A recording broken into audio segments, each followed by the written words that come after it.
Tétova óda. Mióta készülök, hogy elmondjam neked szerelmem rejtett csillagrendszerét? Egy képben csak talán, s csupán a lényeget.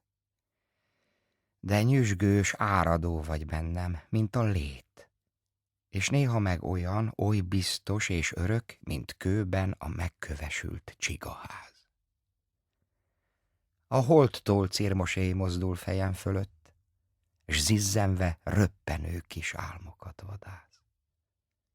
S még mindig nem tudom elmondani neked, mit is jelent az nékem, hogyha dolgozom, óvó tekintetet érzem kezem felett. Hasonlat mit sem ér, felötlik, s eldobom.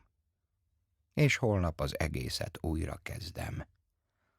Mert annyit érek én, amennyit ér a szó versemben, s mert ez addig izgat engem, míg csont marad belőlem s néhány hajcsomó. Fáradt vagy, s én is érzem, hosszú volt a nap. Mit mondjak még? A tárgyak összenéznek, s téged dicsérnek. Zeng egy fél cukordalab az asztalon, és csöpje hull a méznek, s mint színarany golyó ragyog a terítőn. S magától csendül egy üres vizes pohár, boldog, mert veled él. S talán lesz még időm, hogy elmondjam, milyen, mikor jöttödre vár. Az álom hullongó sötétje megérint, elszáll, majd visszatér a homlokodra. Álmos szemed búcsúzva még felé, mint hajad kibomlik, szétterül lobogva. S elalszol.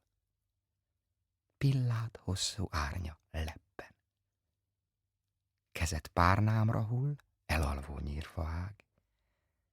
De benned alszom én is, nem vagy más világ. S idáig hallom én, hogy változik a sok rejtelmes, vékony, bölcs vonal hűs tenyeredben.